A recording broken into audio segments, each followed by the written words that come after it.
right, now, you may remember Roy Ortiz being rescued from raging floodwaters back in September. His vehicle plunging into a creek after hitting a washed-out road. Well, Ortiz now filing an intent to sue the county of Broomfield and his rescuers for up to $500,000. He says the rescue took longer than it should have because they didn't know he was still in the car. Well, new at 10, 7 News reporter Russell Haythorn talking to Ortiz. And Russell, that intent to sue has people calling him all kinds of names. And questioning his character, and he's been called an ambulance chaser and any number of other names. But Roy Ortiz's attorney says even though North Metro divers have a very difficult job, if they didn't realize Ortiz was still alive inside his car that was flipped upside down, then they were negligent. Roy Ortiz realizes his rescue last September was a miracle, given the fact he was trapped in raging waters for 2 hours. Aren't you just happy to be alive? Well, I'm happy. I'm really happy to be alive.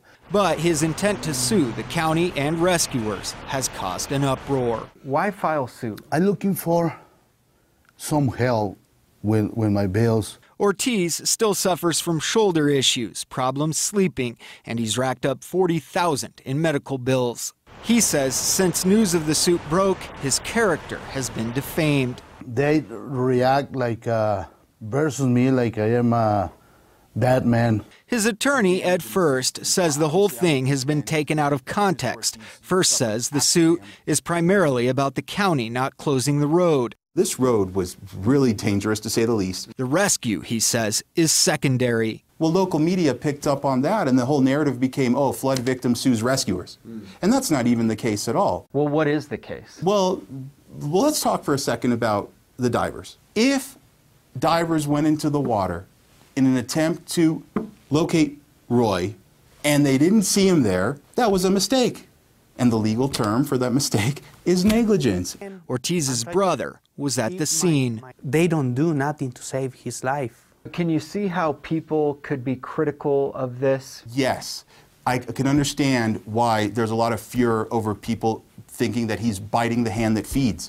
Does that mean that that officers of North Metro Fire are above reproach?